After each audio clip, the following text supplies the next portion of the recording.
Caitlin Clark just delivered the most efficient individual performance in this entire FIBA tournament.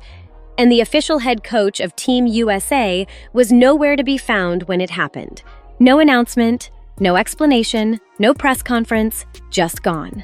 And while everybody was busy asking where Kara Lawson went, Clark was out there on that court, quietly leading the entire team in assists, leading the entire team in efficiency, and leading every single player from every single country across the whole tournament in plus-minus. After 8 months off the floor with an injury, while fighting through the flu, in her very first start ever wearing a Team USA uniform. The people who said Clark doesn't belong at the international level, the box score from that New Zealand game is answering them right now, and it's not being polite about it.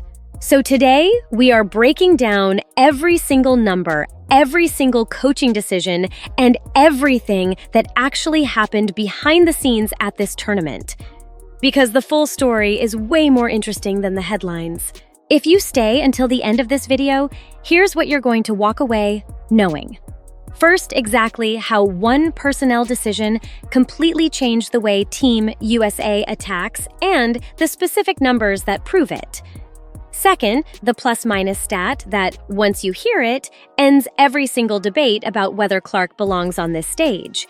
And third, what's quietly building between Clark and Paige Bueckers on that court. Why it matters way beyond this tournament, and why women's basketball might look very different because of it. Quick note before we get into it.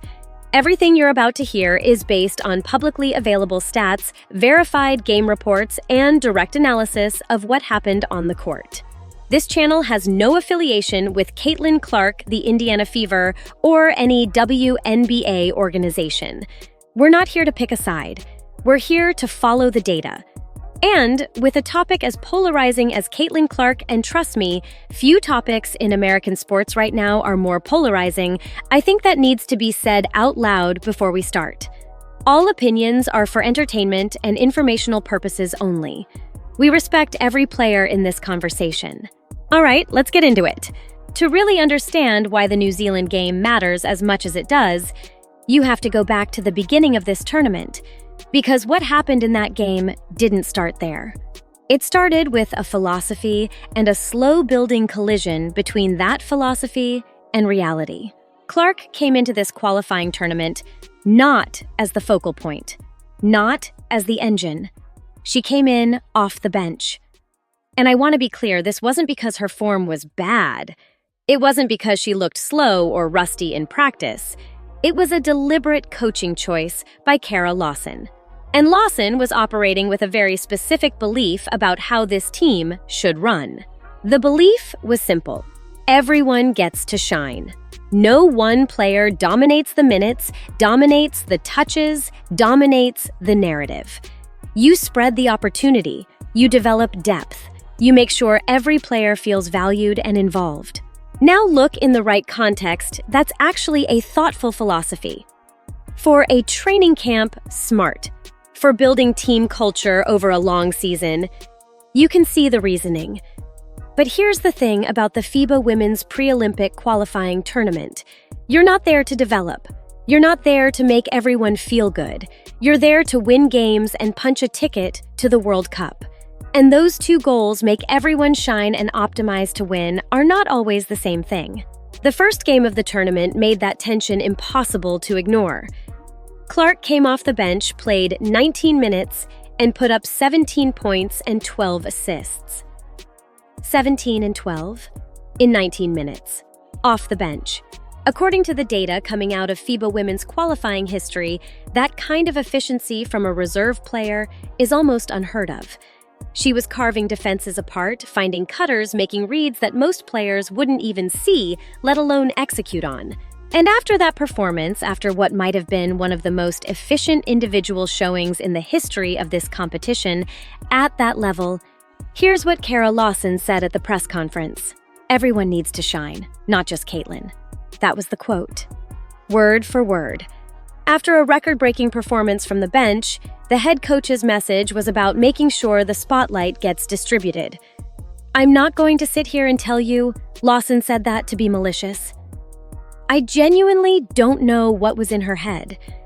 But I will tell you what that quote communicated to everyone watching. It communicated that the coaching priority was managing the team's feelings, not maximizing the team's performance. And then came Puerto Rico. Puerto Rico walked onto that court and ran a 2-3 zone. Now, a 2-3 zone in itself is not unusual, but the way they were running it, the positioning, the denials, the way they tracked Clark specifically through screens, it was obvious. That zone was designed with one purpose: keep the ball out of Clark's hands. That's actually a massive compliment if you think about it. You don't build your entire defensive game plan around neutralizing someone unless you genuinely believe that person is the biggest threat on the floor. Puerto Rico saw Clark as the biggest threat on the floor and built their whole defense around her. So what did Lawson do? She stayed with the same rotation, same approach, same philosophy. Clark stayed limited. The zone kept working. And the fans, not just Fever fans, not just Clark fans, but people who simply understand basketball, completely lost it online. Social media erupted. And not because people wanted drama, because they were watching something that any honest basketball observer could see with their own eyes: a team refusing to use its best weapon when the defense had literally told them which weapon they were afraid of. That's where the pressure started building. And then something happened that nobody officially explained. Quietly, without a formal announcement, without a press conference, without so much as a tweet from USA Basketball. Nate Tibbetts stepped onto that sideline. Head coach of the Phoenix Mercury, not Kara Lawson. And immediately, I mean within the first possessions of that Italy game, the offense looked different.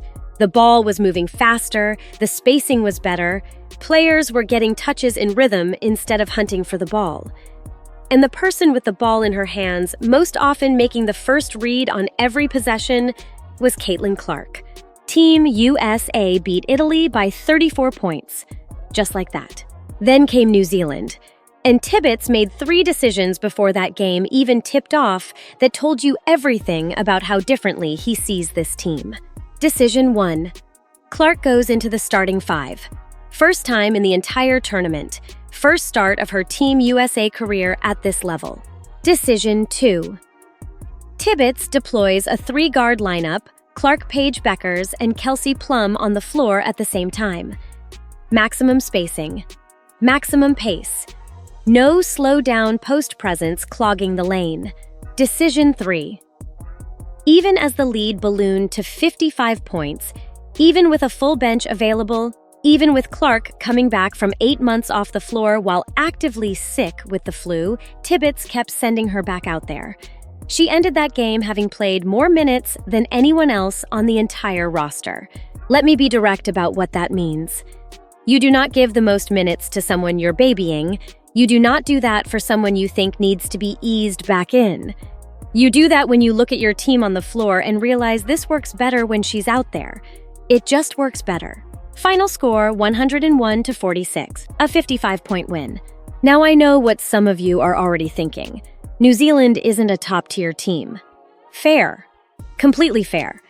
But here's what people who say that are missing: you don't win by 55 points just because the opponent is beatable. You have to execute for 4 full quarters. You have to run your offense.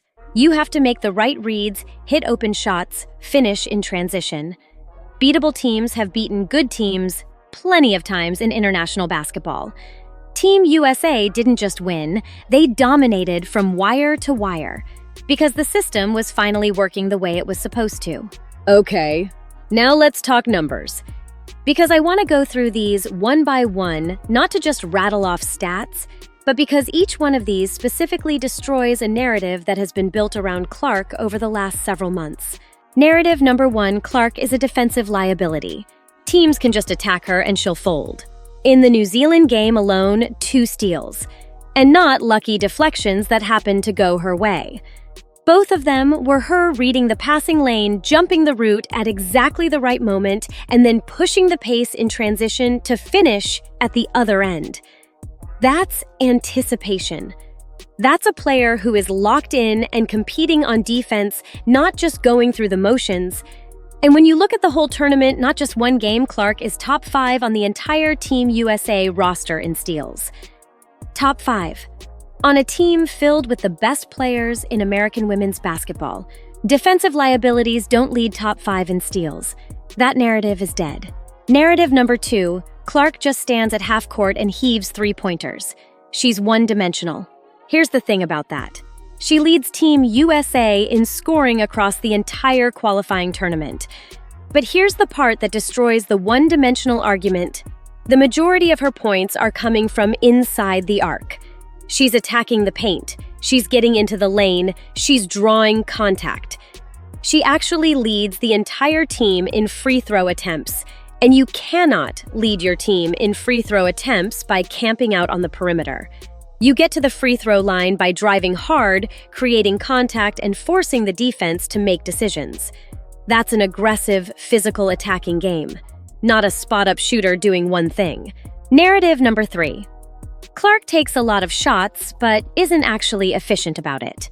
She leads Team USA in shooting percentage across the entire tournament. Not just the most shots at the highest rate on the entire roster, and simultaneously she's leading the team in assists, which means when the defense does collapse on her, she's finding the open player and creating easy baskets for her teammates. That is not a volume shooter padding stats. That is a player making her team better on every single possession. And now this is the one I need you to actually stop and think about. Clark's efficiency rating in the New Zealand game was 18, highest on the entire team. Not by a little, she left everyone else behind. That number pulls everything together: points, assists, rebounds, steals, all weighted and combined. When she picked off that steal at half court and turned it into a fast break layup that's in there, when she found the open cutter for an easy basket that's in there, 18.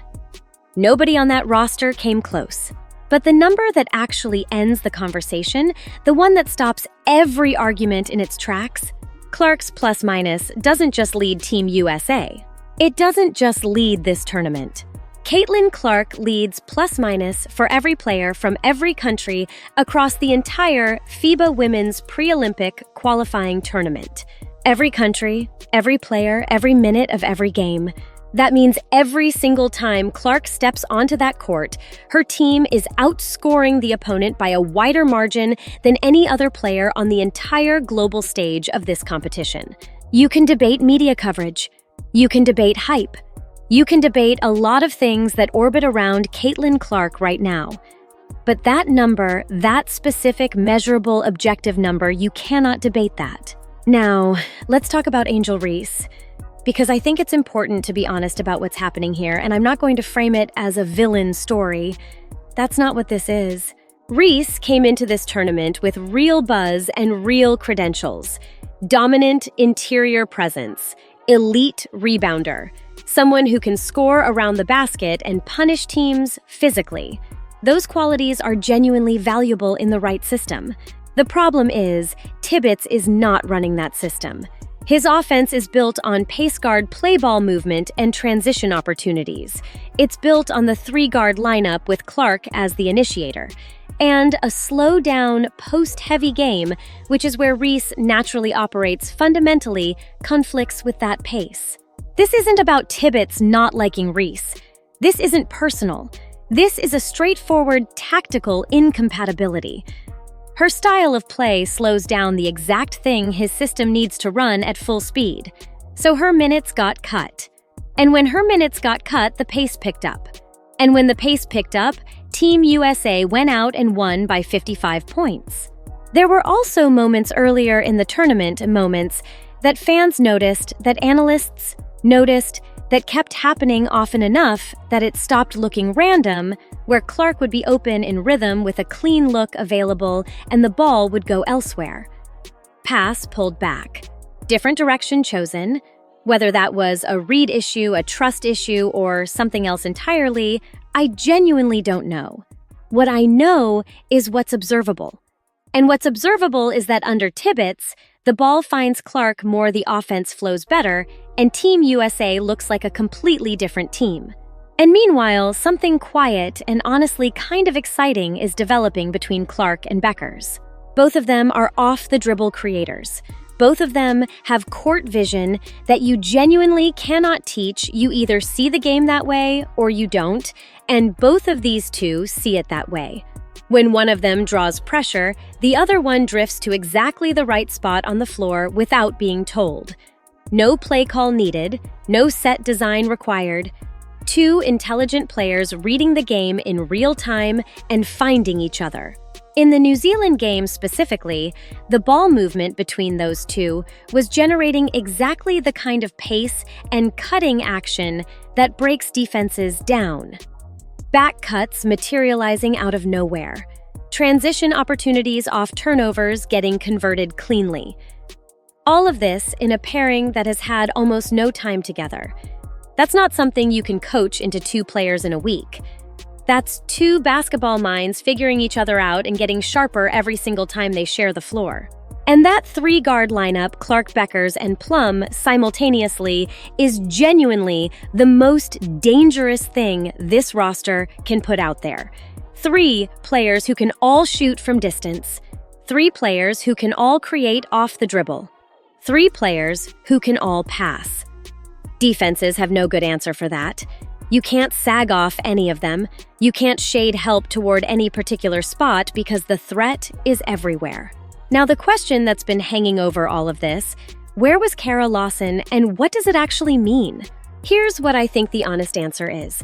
The most likely explanation for Lawson's absence is that her Duke women's basketball team was heading into NCAA tournament preparation. She's their head coach. March Madness doesn't wait for anyone. That's a real, legitimate, completely understandable reason to not be at a tournament in Puerto Rico during selection weekend. Several people following the situation closely have confirmed this is the likely explanation. So it's not a scandal. It's a scheduling conflict. But here's where it gets more complicated. USA Basketball made no official announcement, no explanation, no statement. They just let the silence sit there. And when you have a silence that big surrounding a topic as charged as Caitlin Clark's treatment by her national team's coaching staff, people will fill that silence. And they will fill it with the most dramatic version of events available. That's a communication failure by the organization, not a conspiracy, but a real avoidable failure that turned a reasonable scheduling situation into a 3-day social media firestorm. And here's the thing. Even if we accept the scheduling explanation completely and move on from it, there's a question that remains. Because the results under Tibbetts have been undeniable. Italy by 34, New Zealand by 55. Clark as the focal point in both. The offense flowing naturally. The team looking like it was designed to win rather than designed to give everyone equal playing time. Whether that's about Tibbetts being a better fit for this specific roster, or about Clark finally being used correctly, or about some combination of factors, the outcome is observable, and outcomes matter. The Spain game will tell us a lot more. Spain is the real test. Elite defense, disciplined rotations, a coaching staff that will come prepared. Whatever narratives this tournament has built, that's where they either get confirmed or complicated. And I'm genuinely curious to see Clark operating against top-level international competition with Tibbetts calling the shots and the three-guard lineup fully installed. Here's the thing that I keep coming back to when I think about everything Clark has done in this tournament. She came in with 8 months off the floor. She was actively sick during the New Zealand game. She started every single one of these games without knowing exactly what her role was going to look like. And she led this team in 4 separate categories while leading the entire field in the most comprehensive measure of individual impact the stats can produce. That's not a player who needed to be managed. That's not a player who needed to be eased back in. That's a player who needed to be trusted and given the right environment to operate in. And that's the part of this story that goes beyond basketball. Because here's what Tibbetts actually showed us when he made those 3 decisions. Before the New Zealand tip-off, he showed us what happens when you stop managing someone's ceiling and start building a system that lets them reach it. Clark didn't change between the games where she was coming off the bench and the games where Tibbetts had her starting and running the offense. She was the same player. Same skills, same basketball IQ, same drive. But in the right system, with the right role, with a coach willing to say this offense works best when she's the engine, the results were completely different. That's something that applies way past any basketball court. There are so many situations in life where someone is performing below what they're capable of, not because they aren't good enough, but because the environment around them is built for something else. Built for balance instead of excellence. Built for managing expectations instead of chasing results. Built for making everyone comfortable instead of making the team actually dangerous. Clark didn't argue with the situation she was put in. She didn't go to social media. She didn't demand a role change. She kept doing her job at the highest level she could in whatever minutes she was given, and when the opportunity expanded, she was ready for it completely. The numbers don't come from nothing. They come from someone who stayed prepared even when the system wasn't prepared for her. That's not a sports lesson, that's a blueprint. If you're watching this and there's a moment in this tournament, one specific play, one number one decision that made you actually stand up, drop a basketball emoji in the comments right now. Let's see how many people are in this. And I want your real take, not the safe answer. Do you think Clark is being treated fairly right now by USA Basketball, by the coaching staff, by the teammates around her?